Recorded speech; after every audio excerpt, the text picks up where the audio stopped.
Salut! Bine ați venit la noul meu live de pe YouTube. O să fac câteva piese astăzi.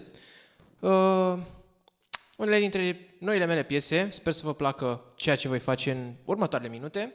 Sper să stați cu mine aici și sper să ascultați și celelalte chestii pe canal, pentru că sunt super, pe părerea mea. Și să-i dăm bătaie, nu? Prima piesă pe care vreau să o fac în seara asta e Tunetul pe strada ta. Cred că ați ascultat-o deja.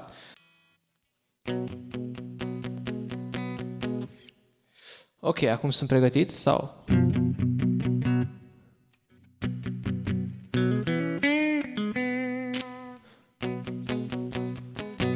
Ok, sunt pregătit. Hai să-i dăm drumul. 1, 2, 3, 4.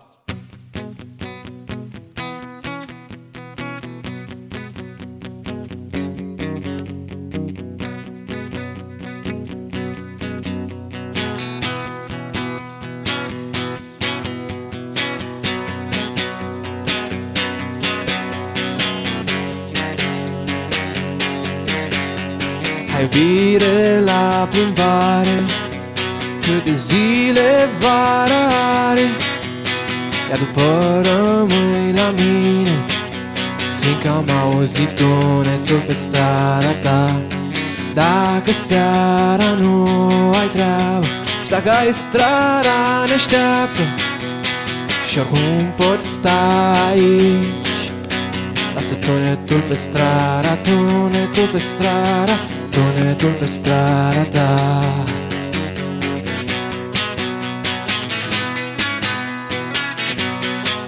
Rock and roll trăiește!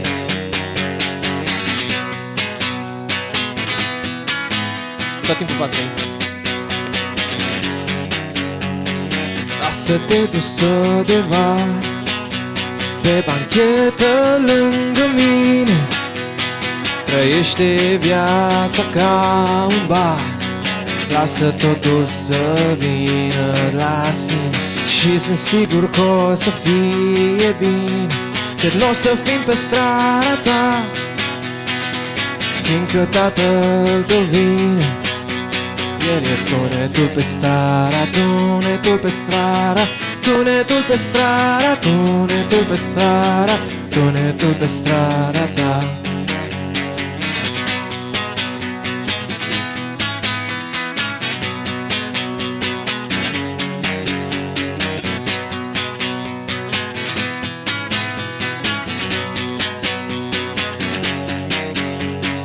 Tunetul pe strada, tunetul pe strada, tunetul pe strada, tunetul pe strada ta.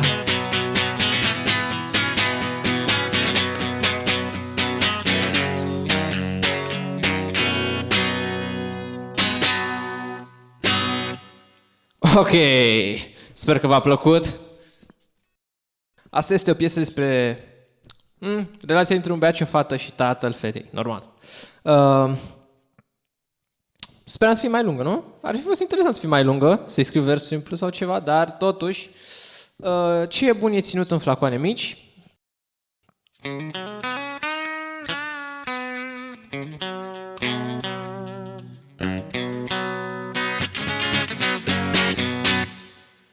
Ok, deci piesa, sper că v-a plăcut, este Tunelul pe strada ta. Am scris-o acum ceva timp, cred că în ianuarie, deci asta ar însemna că la începutul anului, cu toate că văd că e scris acolo 2019, tot ce e posibil. Și e, după părerea mea, interesant, e un rock and roll clasic și totuși are elemente destul de drăguțe pe acolo, despre exemplu solo-ul, pe care desigur o să fie în piesa de pe album. Versurile sunt interesante, sper că sunt drăguțe. Și acordurile sunt pur rock and roll, sunt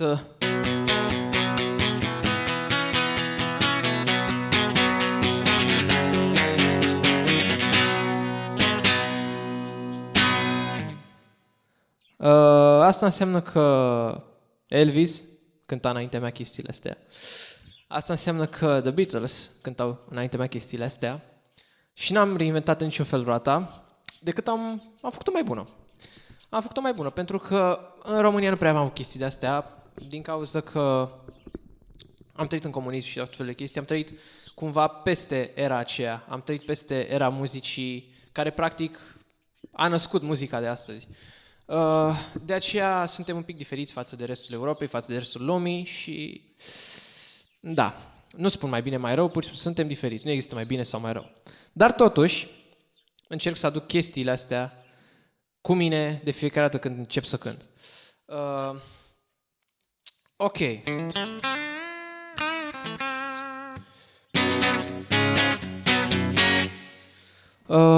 Sper că vă place și sunetul chitarei, este chitara mea. Ați văzut într-un miliard de fotografii, într-un miliard de clipuri, peste tot. Practic este un Telecaster pe care l-am modificat eu, ca să semene cu cel al lui Bruce Springsteen. Apropo, port record cu Born in the USA, sper că se vede. Sper că se vede totuși. Și, desigur, încercam să cânt cu o chitară acustică, dar mai că chitara acustică va veni peste o lună. Până atunci o să mă descurc cu cea electrică. Își face treaba totuși.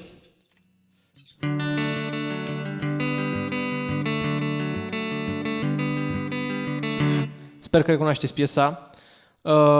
Sau dacă nu o recunoașteți, sigur o să recunoașteți după ce o cânt acum. Noul meu single, Nopți pierdute. Normal, că toți am pierdut nopți dacă suntem în branșa asta cu muzica și cu artele în general, pentru că am fost și desenator și știu cu ce se mănâncă. Practic trebuie să stai să lucrezi foarte mult, trebuie să stai să gândești foarte mult. Și asta îți dă bătăi de cap de foarte multe ori și în general suntem foarte, foarte buni la ceea ce facem seara. Deci atunci gândești cel mai mult, atunci ești cel mai activ și practic asta vreau să subliniez mai mult sau mai puțin în piesa mea, pentru că dacă ai un vis și ții foarte mult la el, trebuie să-l urmezi oriunde te duce. Practic, spre exemplu, muzica m-a făcut să lucrez seara destul de multe ori. Aceste piese, în general, sunt scrise seara, nu toate, dar totuși, pentru că atunci te gândești la ce ai făcut în ziua aceea și cum se decurge ziua, practic. Și tu îi poveștile de acolo. Le ieși din capul tău, le ieși de acolo, le din foarte multe părți, dar totuși trebuie să recunoști că ai nopți pierdute. Oriunde lucrezi. Chiar dacă lucrezi la o multinațională, chiar dacă ești artist, chiar dacă ești profesor, chiar dacă ești orice ai fi, lucrezi seara, normal, ca orice om. Ok, deci în continuare vă voi prezenta piesa Nopți pierdute. Până atunci voi avea o pauză scurtă, pentru că trebuie să întorc foaia din caietul meu cu piese. Ne vedem în curând.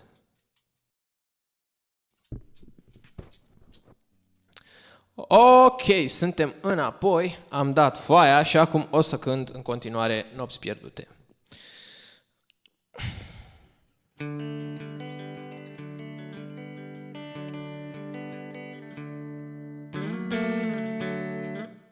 Dacă nu vă sună familiar, ascultați piesa, este pe canalul meu. O găsiți în YouTube Music, Spotify, Apple Music, iTunes, oriunde. Până și pe Amazon și în Google Play și oriunde căutați și e muzică acolo. Îmi găsiți și piesa mea, inclusiv pe Instagram Stories. Dacă aveți vreo noapte pierdută pe care vreți să o arătați prietenilor, nu uitați să mă tăguiți și să puneți piesa. Ok, deci Nopți pierdute. Ok, hai să începem.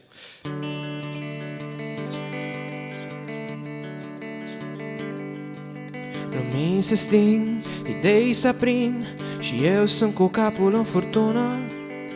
E deschis, mă apuc de scris, toate emoțiile n-au unde să-mi ascundă.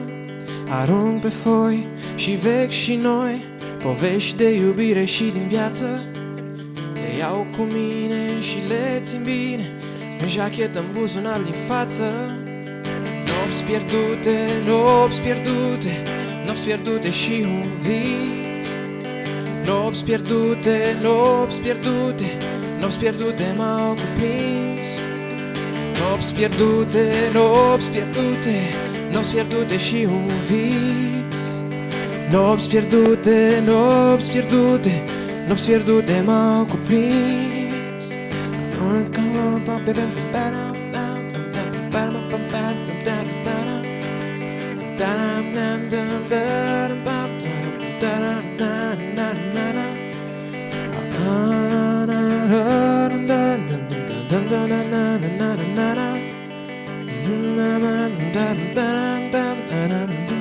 Aici trebuia să vină muzicuță.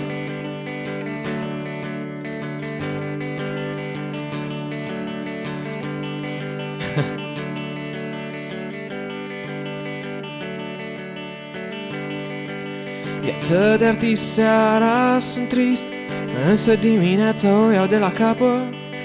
Zâmbete în zori, oameni cu flori, mă întreb ce sărbătoresc întreagă. Nopți pierdute, nopți pierdute, nopți pierdute și un vis. Nopți pierdute, nopți pierdute, nopți pierdute m-au cuprins. Nopți pierdute, nopți pierdute, nopți pierdute și un vis. Nopți pierdute, nopți pierdute, nopți pierdute m-au cuprins.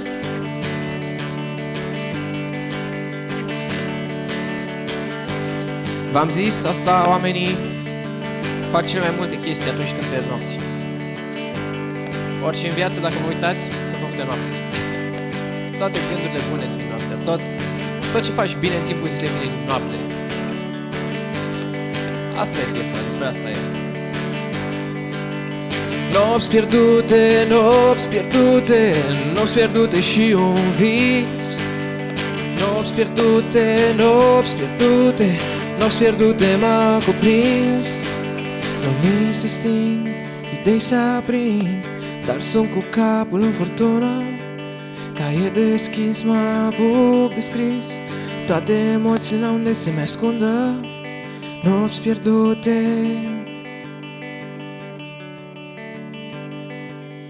nopți pierdute și un vis.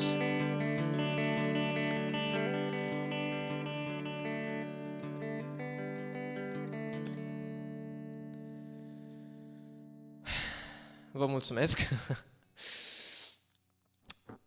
Practic despre asta este piesa. Practic atunci când faci lucrurile interesante, le faci, nu știu, cel puțin le încep noaptea. Practic, nu știu, un vis bun, spre exemplu Paul McCartney a scris Yesterday în somn, practic, a scris-o, a gândit-o, a visat-o. La fel și Let It Be, la fel și multe alte lucruri.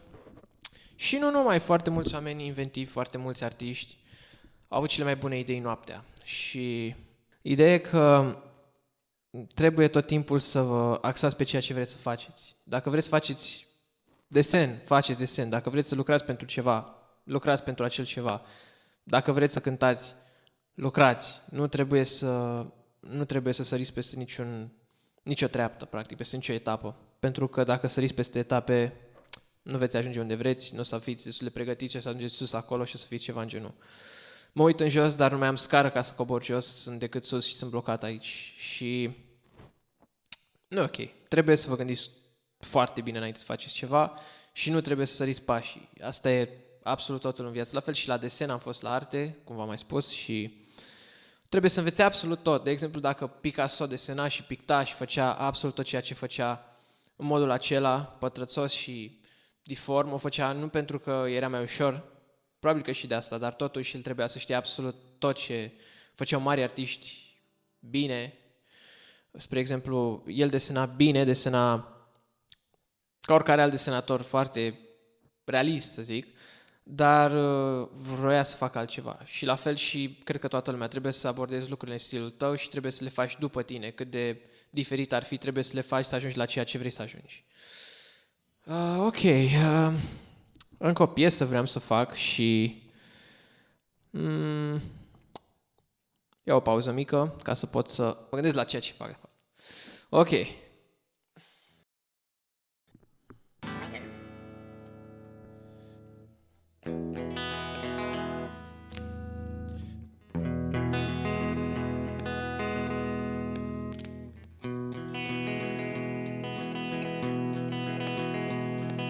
Hey little girl, is your daddy home? Did he go and leave you all alone? Ooh, got a bad desire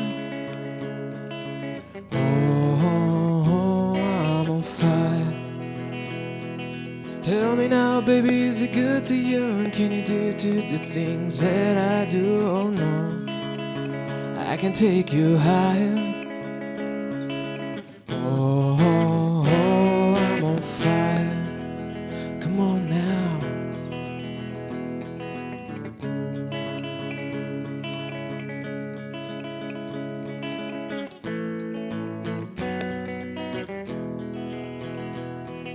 It's like someone took a knife, baby, edgy and dull, and got a 6-inch valley through the middle of my soul.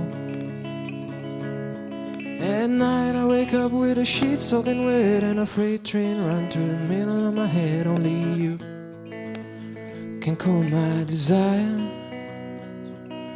Oh, oh, oh, I'm on fire. Come on now.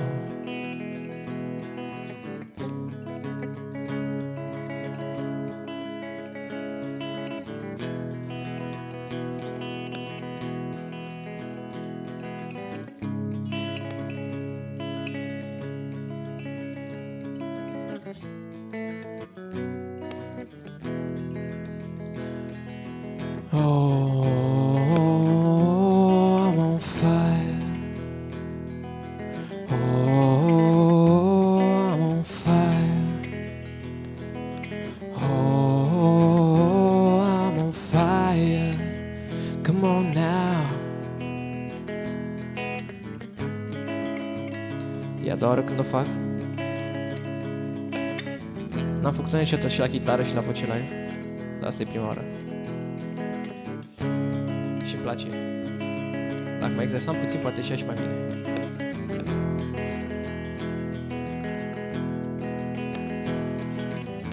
Poate data viitoare, poate la următorul concert al meu. Oh, I'm on fire. Come on now.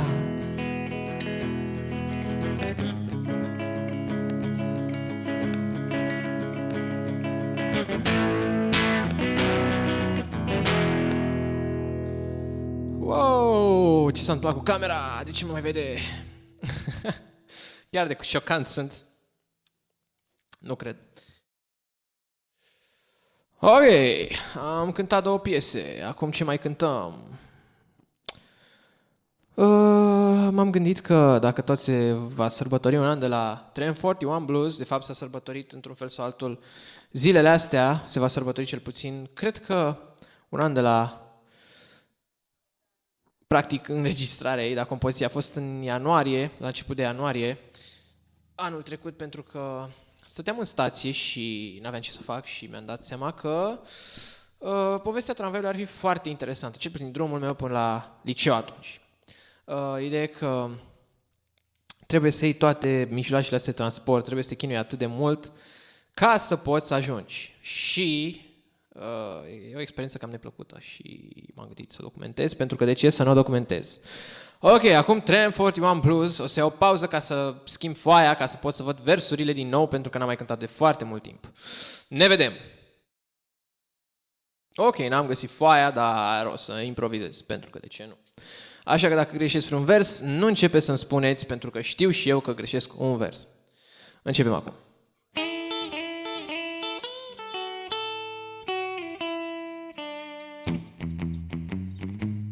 I get the 47 till the end of line, till the 41 with the sour smell of wine. It's fine, yeah, I know it's fine.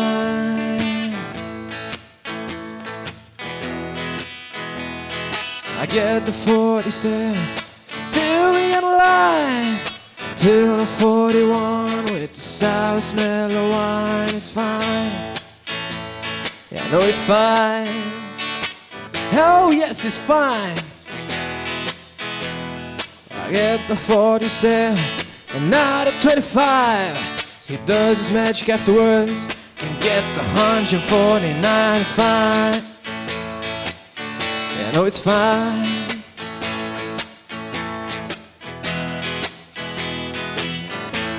Hey girl, you travel for free? You haven't paid your ticket, right?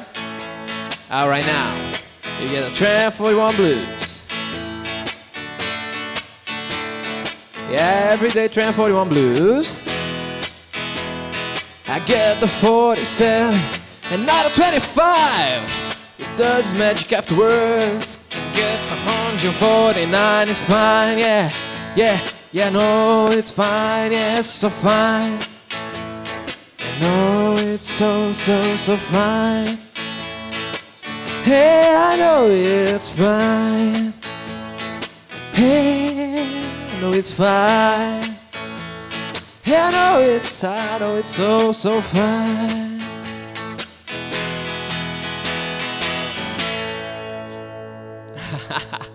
Ok, gata cu muzica pe astăzi, cel puțin pentru ziua de astăzi.